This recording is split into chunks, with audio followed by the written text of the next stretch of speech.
I'm glad everyone made it over to this next session about cybersecurity awareness. Our next presenter is Todd Whitley, who is co-founder of BrightWire Networks, which is founded and based in Olympia, Washington, and they've been around since 2005. BrightWire is an IT management services provider with a focus on security and compliance for small to mid-sized organizations in the South Puget Sound region.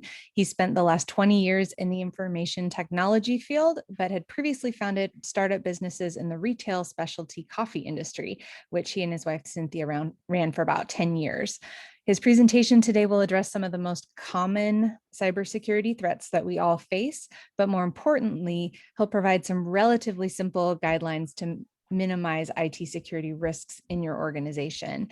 As he'll point out in the presentation, all of us are on the front line, and our level of cybersecurity awareness is a critical first step in protecting our organizations from harm. So with that, Todd, take it away. Okay, thank you so much for the introduction. And originally this was going to be an in-person presentation, but I've actually done a few of these over the last year or so, over these virtual conferences, and they actually work pretty well.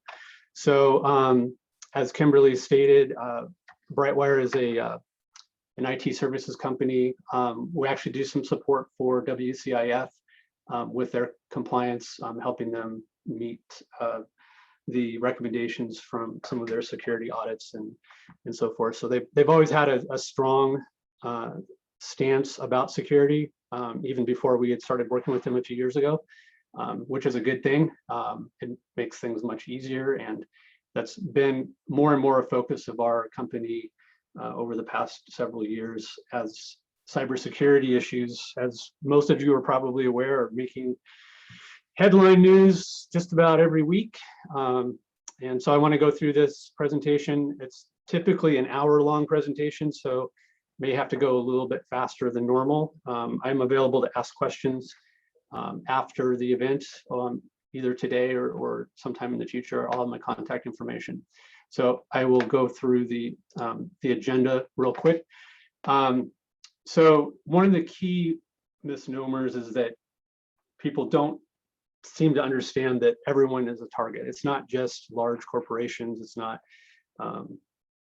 Target or companies that get hacked from the outside. It's actually kind of almost the reverse. And part of the reason for that is that all of us have information that's actually valuable for resale, on the internet, if you will, or what's also known as the dark web. So a lot of times these breaches that you hear about in the news are actually efforts to capture personal information. It may be medical information, it may be credit card numbers, it may be birth dates, addresses, things of that nature. And that's actually what has a lot of value. So unfortunately, even if we have a breach of a large corporation, a lot of times you'll end up getting free credit monitoring for a year because they've lost their information and it's been sold on the internet. So what we're going to look at is just real quickly, the agenda is looking at very briefly the cyber threat landscape. We're only going to focus on a couple of areas because it's pretty vast, the landscape. I want to talk just for a couple of minutes about the Hafnium 0 day, which if you read about that in the news, it had to do with a Microsoft security breach that was actually pretty extensive, and it's still an ongoing issue. A little bit about ransomware. I'm sure most people are familiar with it. We're seeing more and more of ransomware events, but one key thing is that it's not typically a technical breakdown. A lot of times it's actually through social engineering, the phishing emails that you see from time to time. And so that's really where we're going to focus, learning about what to look for in these emails that get through spam filters, because they're not triggering spam filters. They're really just asking you to click on links or visit a website, and then that can trigger some problems. So really it's about social engineering, and a byproduct of that is a relatively new phenomenon in IT security or cybersecurity, which is this concept of CEO wire fraud, or you often will see this in title companies during home purchases and things of that nature. The interesting thing about those types of fraud and theft is obviously it's all about the money, but there's very little technical hacking or anything like that going on. This is purely just basically con artists who are using email and some technology to infiltrate your email, your organization's email, or your vendor's email, or something of that nature. So we'll dive into that a little bit, and then we'll flip over to how do we protect ourselves from these types of things. We'll talk a little bit about password security, which is unfortunately still a pretty major concern. A little bit about best practices for work from home, some tips and tricks to avoid the wire fraud type issues, and then just kind of general best practices. And then also I'll have resources available at the end of the slides, so that you can go back to your organization and work with your IT group, or work with your IT department, depending on the size of your organization, and also just your general staff, and kind of work towards developing some best practices in your organization. And hopefully you have some already, and maybe you'll pick up a few new things. Hopefully everyone has this all figured out already, and there won't be much to go back and work on. But my suspicion is there's probably a few things in here that you can take away and bring back to your organization and make some improvements. So I will continue here. Again, Kim really talked about what we do. We primarily work with medical, financial, legal clients.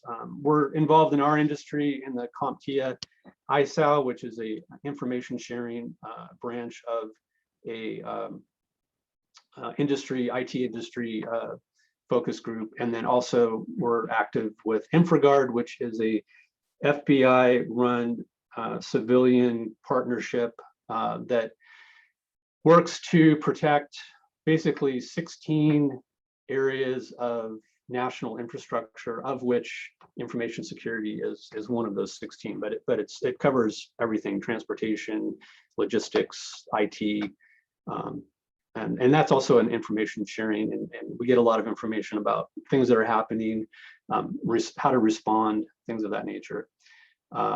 And getting to the concept of everyone as a target.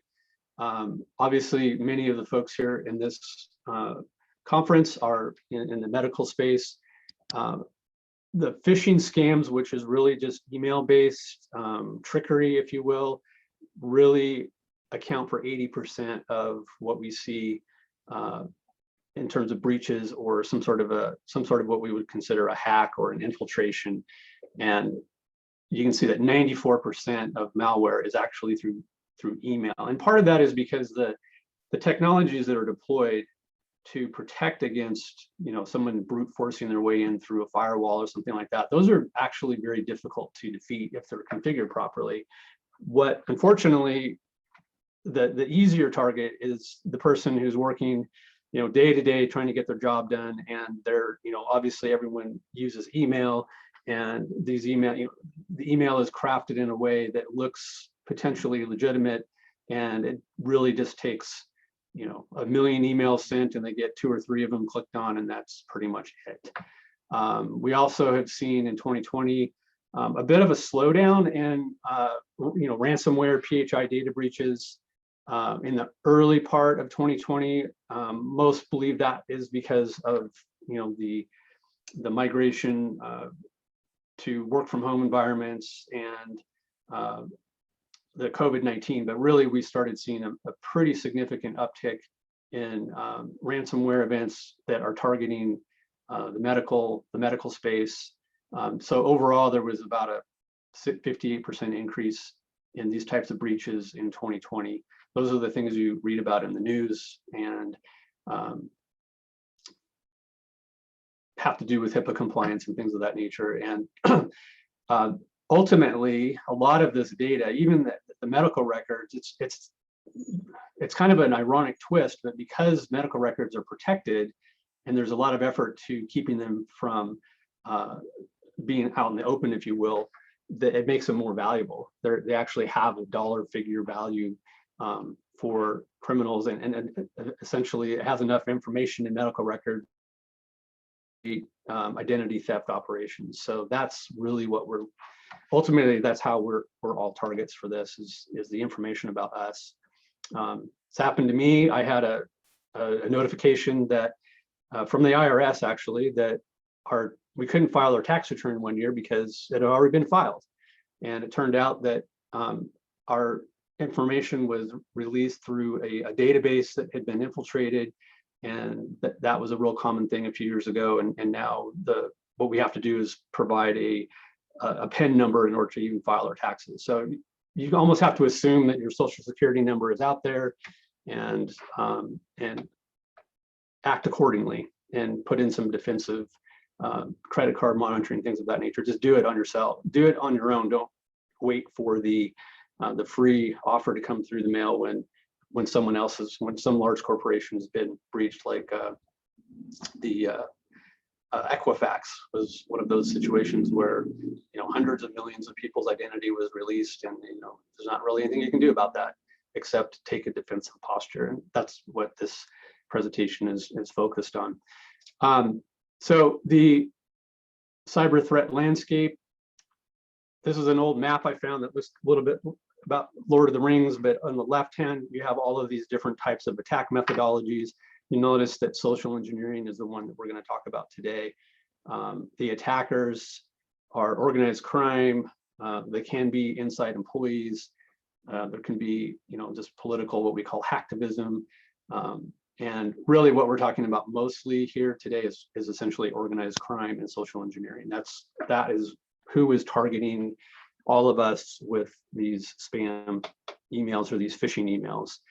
There's a lot of different types of defense in depth tools. I'll talk a little bit about that to kind of give you a sense of what we're doing and what other IT firms are doing. And if there's something that's missing in your organization, then I would encourage you to reach out to your IT group if it's an outsourced group, or potentially even your IT department, and find out, are these things that we can incorporate into our IT environment.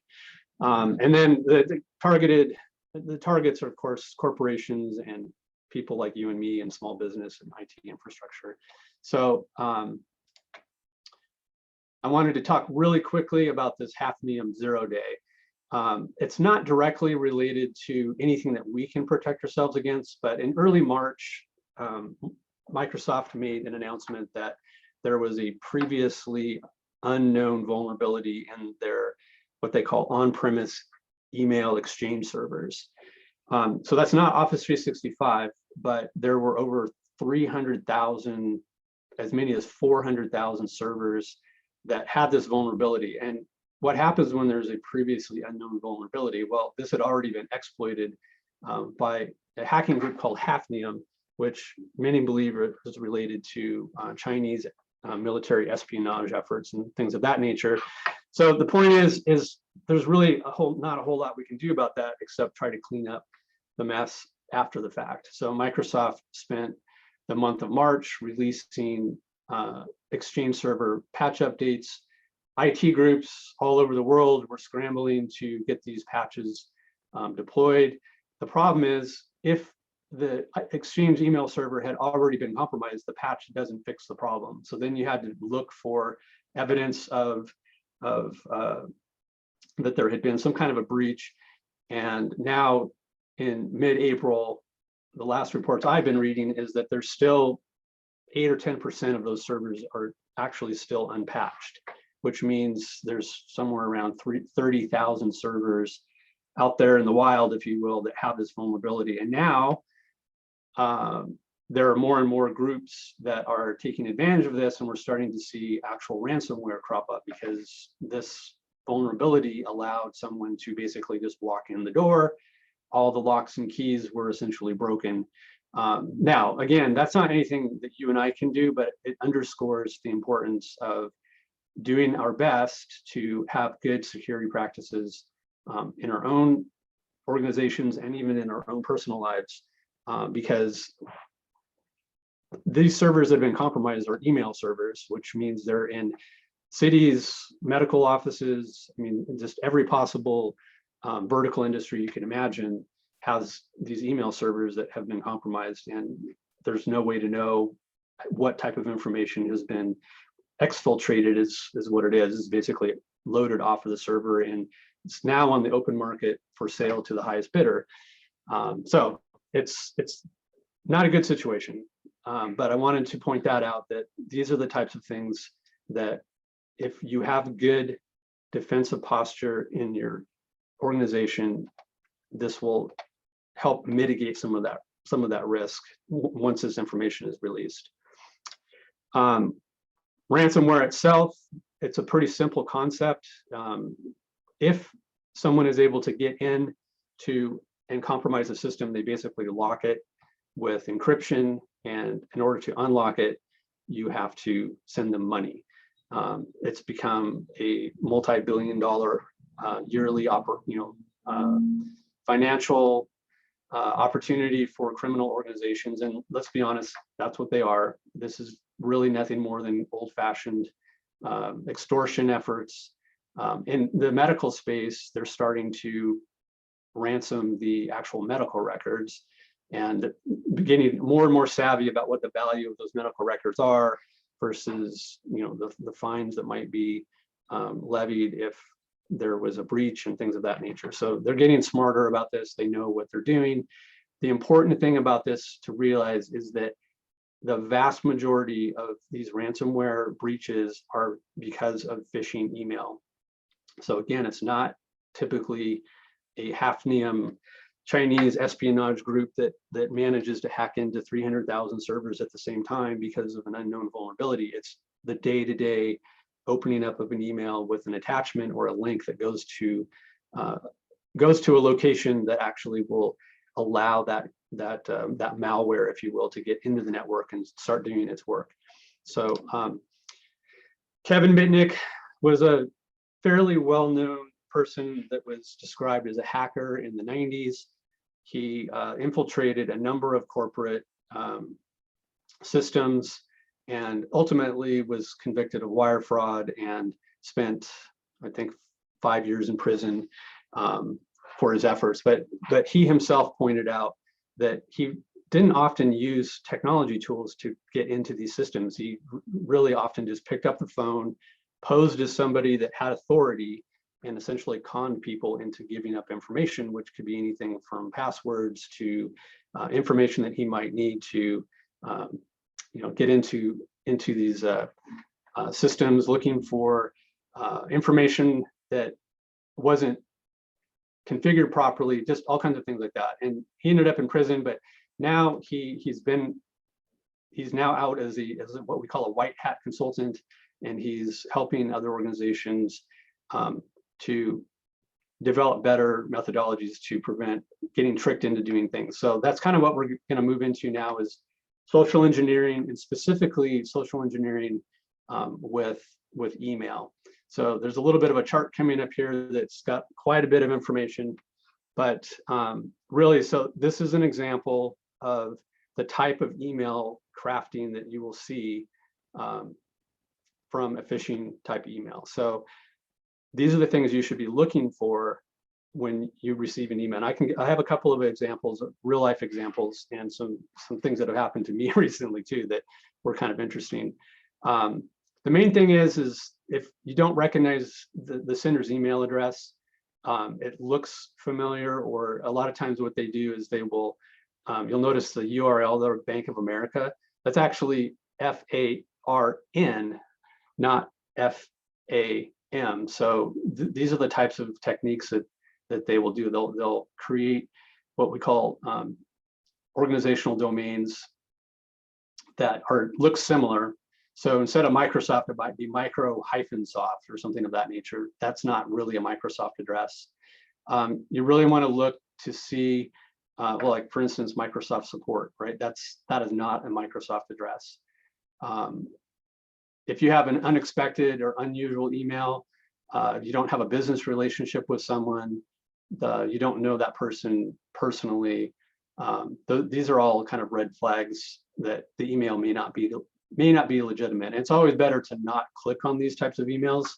It's better to kind of raise your hand and ask questions about it. We really implore our clients, if they have any doubt whatsoever, just leave the email alone and let us know what's going on. So this is an example of not a particularly well-crafted effort to get somebody to send money because they're on vacation in London and they've had an urgent situation that needs immediate attention. That's another red flag.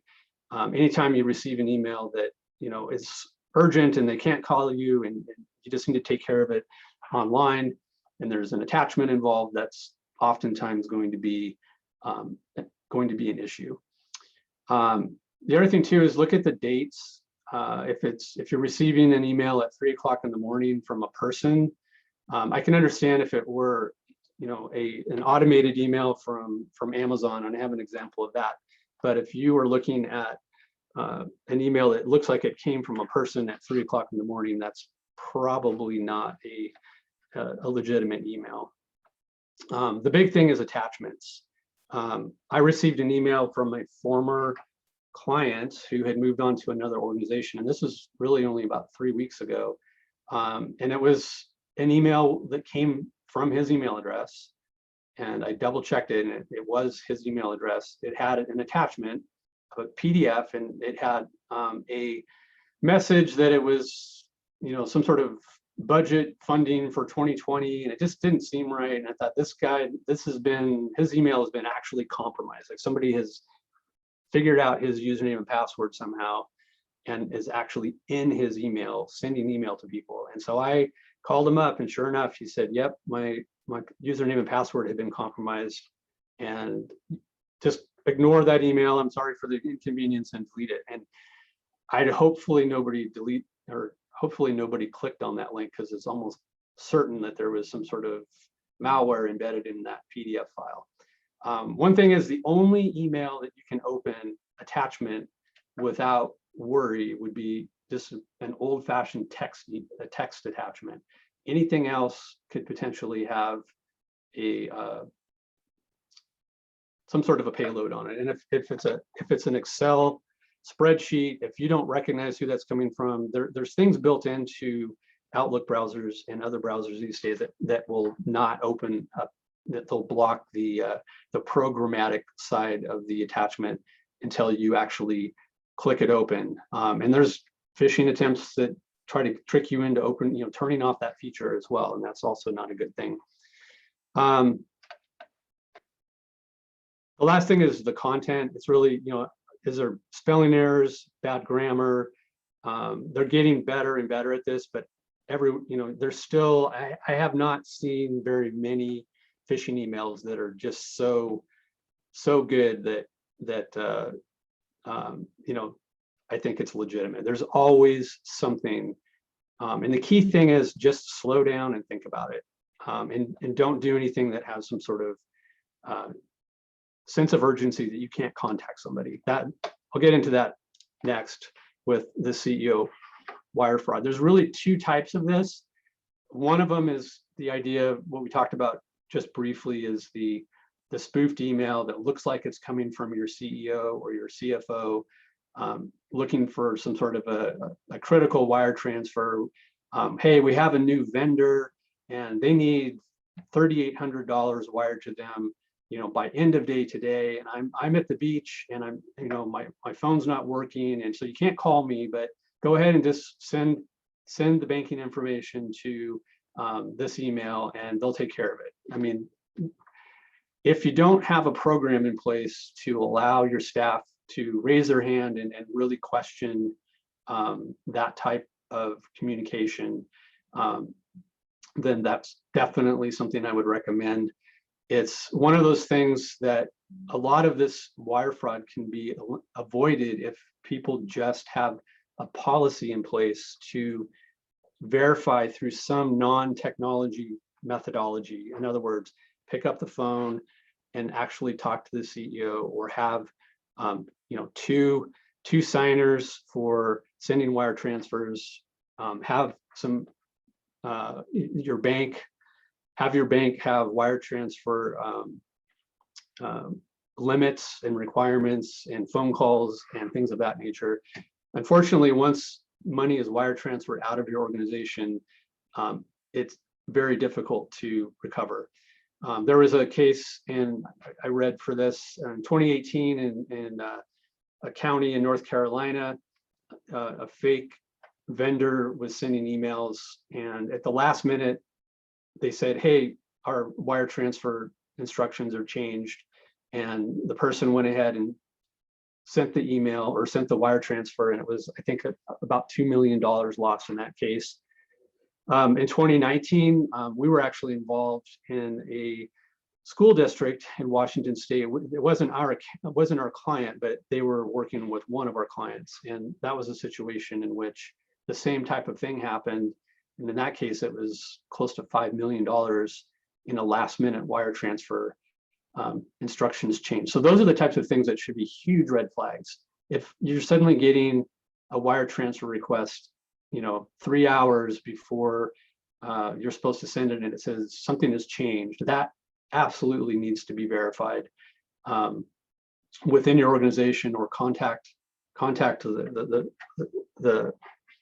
person or the organization you're working with to make sure that that is actually a legitimate thing. This is a very common situation with title companies, and I will explain some of the things here in a minute on how to avoid that from a technical point of view with passwords and what's called two-factor authentication, which we'll get to in just a moment. I'm just checking time here. So this is an example of a login that, if you received an email that asked you to, log into your Microsoft account and change your password, I would not trust that, because this is not something that Microsoft would actually ever do. This would come from inside of your organization, and you would change the password there, not on a web page. And you'll notice that this is not even a Microsoft website. It's imbas.org.sg, and I'm not even sure where SG is, but it's not in the United States. But if you were to, this is very common. If you put in your username and password here, essentially you've just given somebody your username and password to your computer account at your organization. So this is not something that I would do. And if you got this type of an email, you should probably contact your IT department and make sure that this is correct. This is another example. The highlighted areas, Microsoft Web Team, trx.outlook.com, that's not a Microsoft address. If you hover over any area that says to click here, you'll see that this is also a completely different address, lido.com.ar, Outlook Corporation. These are all things that the grammar is not very good in this. Ironically, they're asking you to have better security so that to keep you safe. But really, this is almost certainly had some sort of malware package attached to it. And the reason why these get through spam filters is because there's just an email. There's nothing in it other than the link itself. Another quick example, Amazon, your account's been canceled. The link here is actually legitimate. So if you clicked on that, you would go to amazon.com. If you came back and clicked on the verified email, if you hovered over that, it almost certainly would take you to a place that you wouldn't want to go. And also the domain up here, usps.com, is not Amazon, obviously. Same thing. This is a taxpayer. Supposedly they had a $319.95 overpayment, and if they just click on this link, they can get started with, and provide their bank account information, they can get started with a quick refund. So again, IRXT, that's not a legitimate domain. Dear taxpayer, it's always going to have your name. It's not going to say dear taxpayer. And finally, the IRS never sends these over email. I've never received any type of an IRS notification over email. It's always been in the form of a letter. So how do we protect ourselves from these things? So the concept in IT security is defense in depth. It would be similar to a castle that has sentries and moats and secret passwords and defenders, or automobiles, seat belts, airbags, crumple zones, cameras, sensors. I mean, each one of those systems is designed to augment another system or serve as some sort of a redundancy, if you will. So hence the belt and suspenders, belt and braces. In IT, it's monitoring systems alerts, next generation firewalls,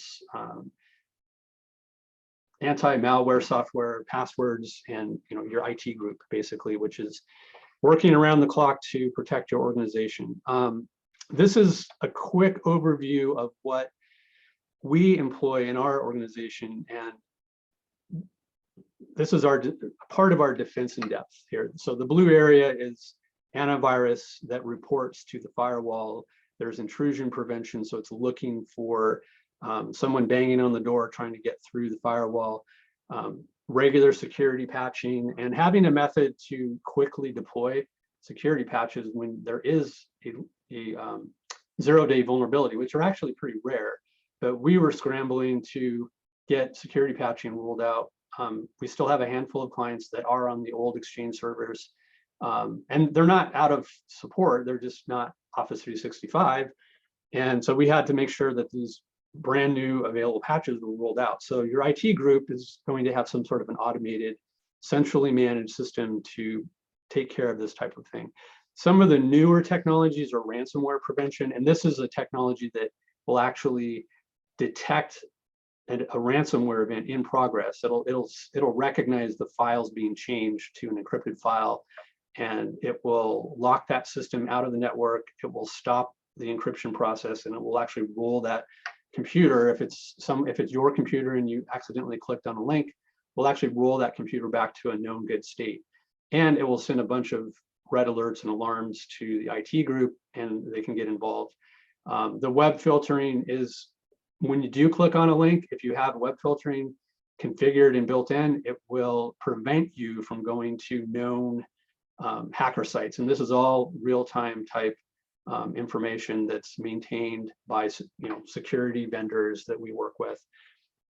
We're going to talk a little bit about two-factor authentication, data encryption, and compliance, and that really all, if you're taking care of all of these things, you are well ahead of the curve in terms of protecting your environment. But again, I would stress that it really has to do with you and me on the front lines slowing down and really thinking about, what is this person really asking me to do? Are they asking me to give up information? Are they asking me to click a link that doesn't quite seem right? I mean, we as humans have the ability to be suspicious, and you really shouldn't ignore that sort of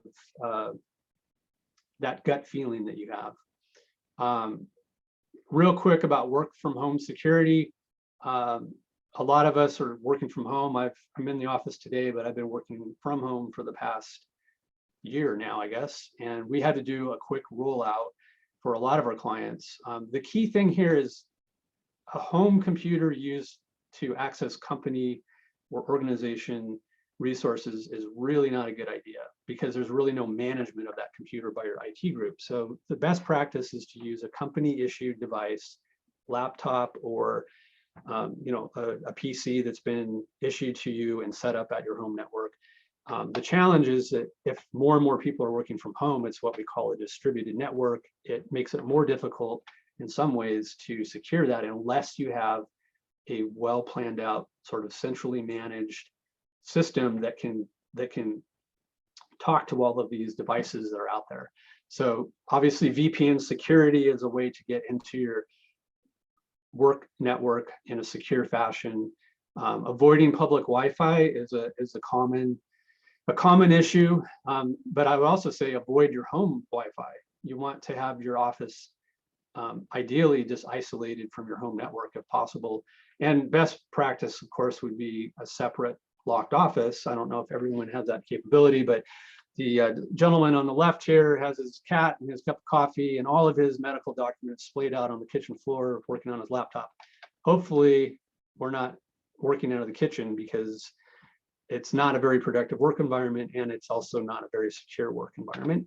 And I want to get to passwords real quick. This is a pretty rapid fire presentation. There's a lot to cover.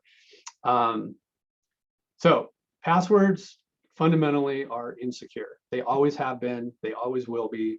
They are a necessary evil, and they have been augmented with some technologies in the recent past to help.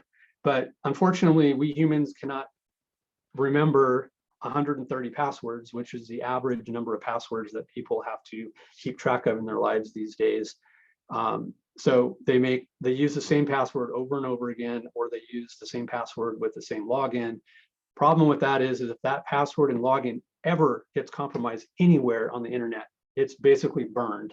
It will be added to what's called a rainbow table, which is a hacker's ability to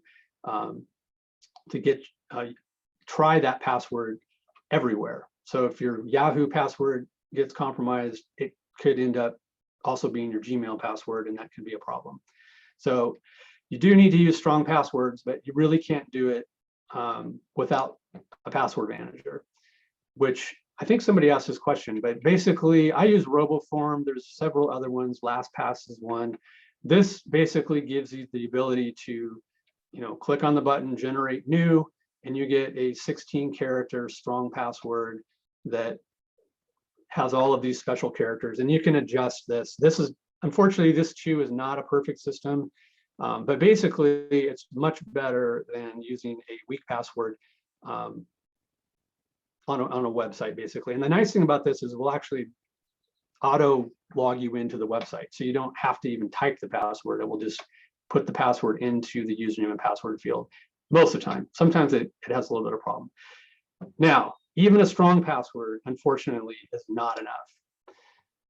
Now we have to do strong passwords plus multi-factor authentication, which is, many of you are probably familiar with this in the sense that if you go to your banking website, hopefully, and you get a text message on your phone, you have to not only provide the username and the password, you also have to provide some sort of secondary authentication method, which can be in the form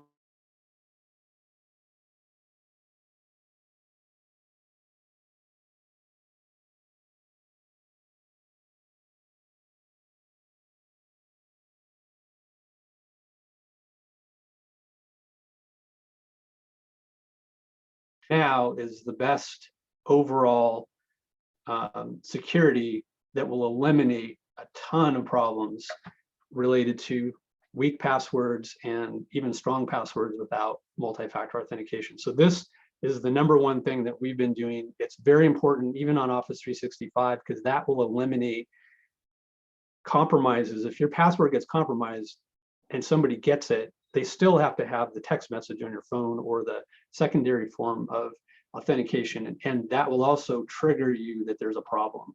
So I was at my desk here a year ago, and I got a text message from my bank saying that somebody just logged into my bank. Now I can assure you I had a strong password on that account, so that really freaked me out.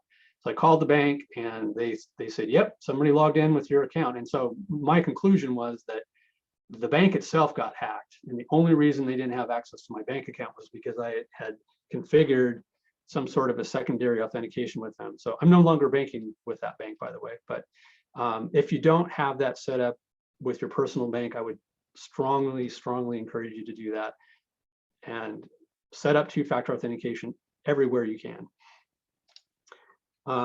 So getting back to CEO wire fraud, $33 billion in losses last year. There's a link here to CISA.gov, Stop, Think, Connect. The best practices here is to, I think I mentioned this briefly, is develop those confirmation policies in your organization that bypass electronic messages. Make sure there's a legitimate transaction that matches purchase orders.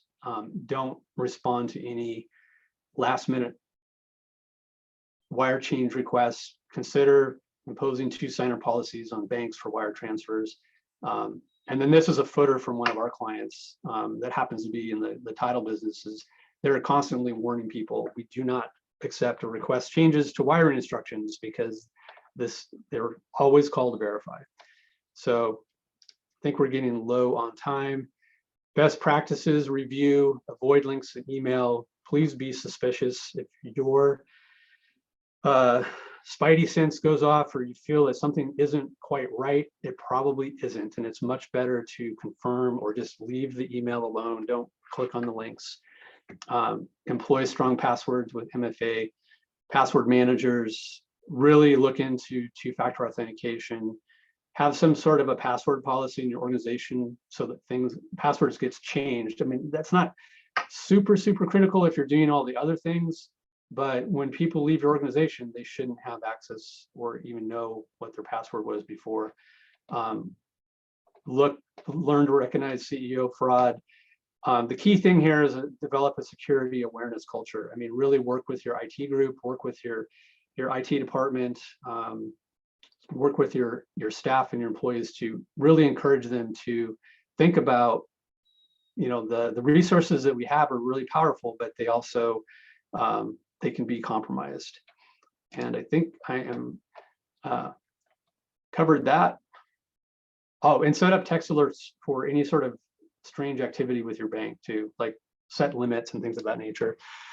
Here's some key resources. I can get this slide deck to Kimberly, and I think I went a little over.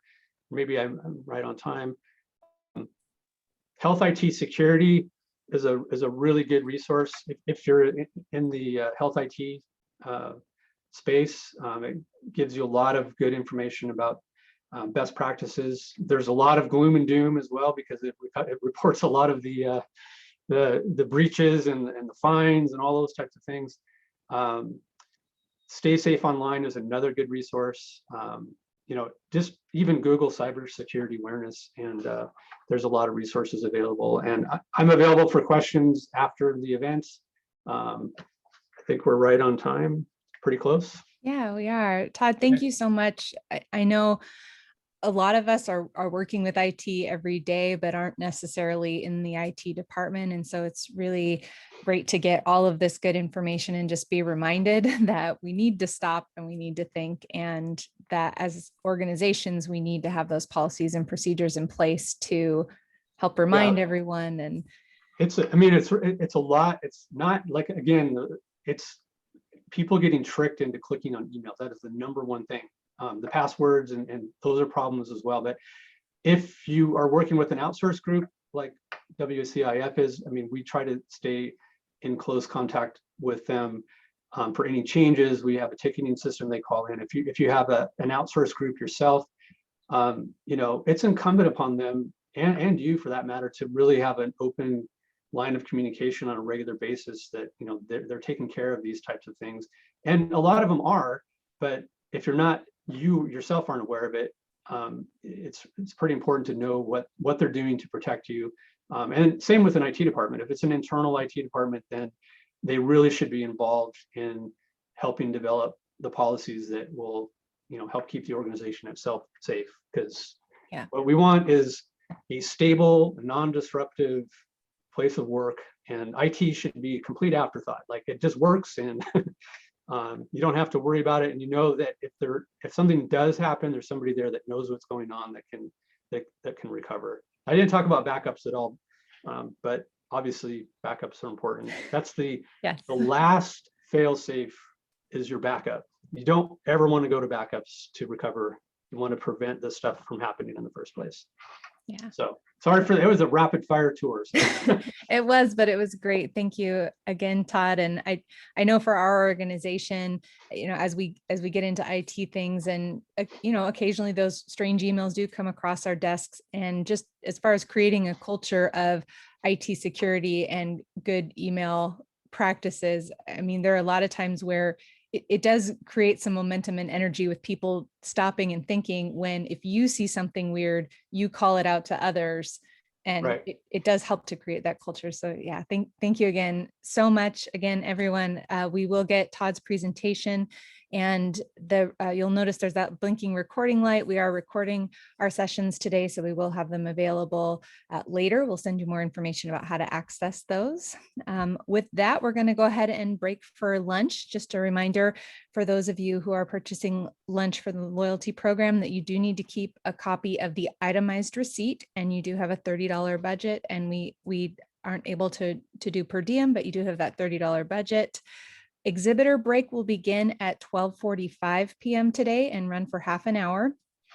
So once you're done eating lunch, if you want to go in and click on the exhibitor booths, you will have the ability to chat with our exhibitors from 12:45 to 1:15 p.m. And then the time to return for the next presentation is 1:15 p.m. this afternoon. So Todd, again, thank you. And thank you to everyone. And we look forward to seeing you either in the exhibitor booths or in the next session. All right. Thank you very much. Bye.